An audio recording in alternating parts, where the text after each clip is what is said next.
حضرت سامعین گرامی قدر، ہم آج پریشان ہیں.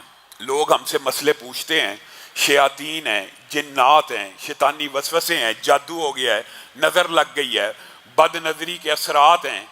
اللہ رب العزت نے کلام حمید کے اندر ایک اتنی عظیم آیت نازل کی ہے. اگر میں اور آپ یقین مانیں، صرف اس کے اوپر غور کر لینا، تو ہم راہ ہدایت پہ آ جائیں. قُلْ لَوْ كَانَ الْبَحْرُ مِدَادًا لِكَلِمَاتِ رَبِّي لَنَفِدَ الْبَحْرُ قَبْلَ أَن تَنفَدَ كَلِمَاتُ رَبِّي وَلَوْ جِئْنَا بِمِثْلِهِ مَدَدًا. اللہ رب العزت کے کلمات، ان کی تعداد اس قدر زیادہ ہے، اور اللہ تعالیٰ نے انہی کلمات سے کلام اللہ مجھے اور آپ کو عنایت کی ہے. ہم اس کی عظمت اور شان سے غافل ہیں. اللہ رب العزت کلام حمید میں ارشاد فرماتے ہیں، میرے کلمات کی اصل تعداد تمہیں کیا پتہ کتنی ہے؟ 7 سمندر جو دنیا کے اوپر موجود ہیں، یہ سیاہی بن جائیں اور پوری زمین کے درخت قلم بن جائیں اور میں رب کے کلمات کو لکھنا شروع کریں، تو یہ 7 سمندروں کی سیاہی ختم ہو جائے گی، سارے درختوں کی کلمیں ٹوٹ جائیں گی، تمہارے رب کے کلمات ختم نہیں ہوں گے. وَلَوْ جِئْنَا بِمِثْلِهِ مَدَدًا. اور اگر اتنی سیاہی اور پیدا کر لو، اتنے ہی درختوں کے اور قلم کاٹ کے لکھ لو، پھر بھی تمہارے رب کے کلمات ختم نہیں ہوں گے. اسی لیے میں آپ کو کہتا ہوں کہ اگر جادو کا، جنات کا، بیماریوں کا، وسوسوں کا، شیاطین کا خطرہ محسوس ہو تو صرف یہ کہہ دیجئے، اعوذ بکلمۃ اللہ التامات من شر ما خلق. یہ دعا ہر میرا بھائی، بیٹا، بہن، عورت یاد کرے. یہ کتنی مشکل دعا ہے، اور اس دعا کے جو الفاظ ہیں وہ کتنے عظیم ہیں. اعوذ بکلمۃ اللہ التامات من شر ما خلق. میں پناہ میں آتا ہوں کن کی؟ اللہ رب العزت کے کلمات کی. انہی کلمات میں سے ایک عظیم الشان آیت اور کلمہ آیت الکرسی ہے، جس کو آج کے بعد میں نے اور آپ نے اپنی زندگی میں اس طرح جاری کرنا ہے کہ جو حدیث سے ہمیں مل رہا ہے اس کو اپنے اوپر لاگو کریں. وعدہ کرے اور آیت الکرسی یاد کرنا. یقین مانیے صحابہ اپنے بچوں کو قرآن پاک کی آیتیں اس طرح رٹایا کرتے تھے، اس طرح یاد کرایا کرتے تھے کہ ایک بچہ بھی ایسا نہ بچ جائے جو سونے سے پہلے آیت الکرسی کی تلاوت نہ کرے. میں اور آپ، جادو ہو گیا جی، جن لڑ گیا جی، شیطان آ گیا جی، جسم کے اوپر قبضہ ہو گیا جی، چلو جی فلاں پیر کے پاس چلے جاؤ، فلاں رقیہ شریعہ کرنے والے کے پاس چلے جاؤ، فلاں ناپاک جو 20 سال نہایا نہیں اس سے جا کے علاج کروا لو. اللہ کے رسول نے کتنا صاف ستھرا سچا علاج آپ کو اور مجھے بتا دیا. اور 3 حدیثیں، 3 اور تینوں کے اندر شیطان سے بچنے کے جو کلیات بیان ہوئے ہیں، آپ نے صرف ان کے اوپر غور کرنا. بات کو میں مختصر کروں گا. پہلی حدیث حضرت ابو ہریرہ کی مشہور آپ نے سنی ہوئی ہے کہ رمضان کے غلے کے اوپر اللہ کے رسول نے ان کی ڈیوٹی لگا دی کہ حفاظت کرنی ہے. رات کو دیکھا ایک چور آیا ہے اور غلے میں سے چرانے لگا. حضرت ابو ہریرہ نے پکڑ لیا. اس نے بڑے ترلے واسطے دیے، اس نے بڑی منت سماجت کی اور کہا، اے اللہ کے بندے، میں بڑا غریب ہوں، میرے بچے محتاج ہیں، مجھے چھوڑ دے. حضرت ابو ہریرہ کے دل میں رحم آ گیا، نرمی آ گئی، چھوڑ دیا. اگلے دن رسول اللہ صلی اللہ علیہ وسلم کی بارگاہ میں پیش ہوئے تو رسول اللہ کو تو وحی سے خبر آ گئی، اور رسول اللہ پوچھنے لگے، اے ابو ہریرہ، تیرے قیدی کا کیا بنا؟ حضرت ابو ہریرہ حیران رہ گئے کہ رسول اللہ کو کس نے بتلایا؟ رسول اللہ کو تو اس نے بتایا جو علیم ہے، جو خبیر ہے. کہنے لگے، اللہ کے رسول بڑا محتاج تھا، بڑا غریب تھا، میرے دل میں ترس آیا، میں نے اس کو چھوڑ دیا.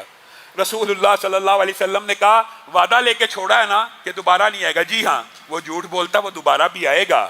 اب کیا آیا تو پکڑ کے میرے پاس لے آنا. حضرت ابو ہریرہ اگلے دن دیکھتے ہیں، پھر وہ چور آتا ہے، پھر چوری کرتا ہے. حضرت ابو ہریرہ پکڑ لیتے ہیں، وہ پھر منت سماجت کرتا ہے، روتا ہے، گڑ گڑاتا ہے. حضرت ابو ہریرہ کو پھر ترس آ جاتا ہے، چھوڑ دیتے ہیں. اس کو کہتے ہیں، اگر دوبارہ آیا میں رسول اللہ کے پاس پیش کر دوں گا.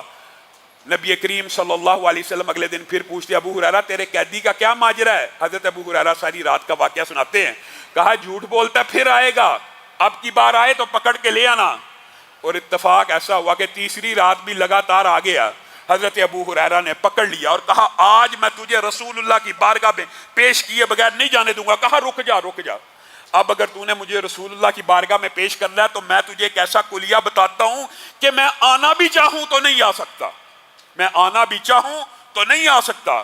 ابو ہریرہ نے کہا، وہ کون سا کلیہ ہے؟ ابو ہریرہ کہنے لگے، وہ کون سا کلیہ ہے؟ تو وہ جاتے جاتے کہنے لگا کہ اگر تم آیت الکرسی کو پڑھ لیا کرو گے بستر پہ جانے سے پہلے پہلے، پہلی روایت کے لفظ کیا، بستر پہ جانے سے پہلے پہلے اگر تم آیت الکرسی کو پڑھ لو گے تو اللہ کی طرف سے تمہاری حفاظت کے لیے ایک محافظ مقرر ہو جائے گا، اللہ کی طرف سے ایک محافظ مقرر ہو جائے گا۔ نمبر ایک بات جو آپ نے یاد رکھنی ہے، آیت الکرسی بستر پہ جانے سے پہلے پڑھ لی، بستر پہ لیٹ کے پڑھ لی تو ساری رات کے لیے اللہ کی طرف سے ایک محافظ مقرر ہو جائے گا۔ اور دوسری بات یہی کی کہ تمہیں کوئی بھی شیطان اور جن تنگ نہیں کر سکے گا۔ رسول اللہ صلی اللہ علیہ وسلم کی بارگاہ میں اگلے دن پیش ہوئے، رسول اللہ نے کہا قیدی کیا کہتا تھا، تمہارے قیدی کا کیا بنا؟ کہا رسول اللہ صلی اللہ علیہ وسلم پھر آیا تھا اور ایک کلیہ بتا کے گیا ہے جس کی وجہ سے میں نے اس کی بات کو، اس کی درخواست کو سن لیا اور اس کو آزاد کر دیا ہے۔ رسول اللہ صلی اللہ علیہ وسلم نے کہا کیا کلیہ بتا کے گیا؟ کہا اس نے کہا ہے اگر آیت الکرسی بستر پہ جانے سے پہلے پڑھ لیا کرو گے اللہ کی طرف سے ایک محافظ بھی مقرر ہوگا اور تم شیطان کے شر سے بھی محفوظ ہو جاؤ گے۔ رسول اللہ صلی اللہ علیہ وسلم فرمانے لگے ابو ہریرہ تمہیں پتہ ہے وہ کون تھا؟ کون تھا؟ وہ شیطان تھا، ہے تو جھوٹا تھا لیکن بات تمہیں سچی بتا کے چلا گیا ہے۔ مجھے اور آپ کو بھی یہ بات تو پتہ چل گئی ہے، لیکن میں اور آپ لوگوں کے پیچھے تو بھاگتے پھرتے ہیں، اپنی حفاظت کے لیے آیت الکرسی کیوں نہیں پڑھتے؟ آیت الکرسی پڑھنے میں کیا چیز مانے ہیں، کیا چیز رکاوٹ ڈالتی ہے؟ کتنی کو لمبی آیت ہے کہ گھر کا ہر فرد ہر بچہ نہیں پڑھ سکتا۔ اور اسی حدیث کی ایک اور اسی طرح کی بات حضرت ابو ایوب انصاری کے بارے میں آپ نے وہ حدیث بھی سنی ہوگی کہ وہ تاک میں کھجوریں رکھا کرتے تھے، وہاں سے کھجوریں چوری ہو جایا کرتی تھی۔ ایک دن انہوں نے دیکھا کہ میری کھجوریں کوئی نہ کوئی چوری کرتا ہے، تاک میں بیٹھے رہے، ایک شیطاننی آئی، اس نے کھجوریں چرانے کی کوشش کی، حضرت ابو ایوب انصاری نے اس کو پکڑ لیا۔ بیان اسی طرح کا واقعہ ہوا، پکڑا، اس نے واسطے ترلے دیے کہ مجھے چھوڑ دو، میں آج کے بعد چوری کرنے نہیں آؤں گی۔ رسول اللہ کی بارگاہ میں یہ بھی اپنا مقدمہ لے کے گئے، رسول اللہ صلی اللہ علیہ وسلم نے کہا جھوٹ بولتی ہے، آئے گی، جب آئے اللہ کا نام لے کے میرے پاس حاضر ہونے کا کہہ کے اس کو میرے پاس لے آنا۔ اسی طرح ان کے ساتھ بھی معاملہ ہوا۔ تیسرے دن اسی طرح اس جننی نے حضرت ابو ایوب انصاری کو ایک کلیہ بتایا اور کیا کہا، اگر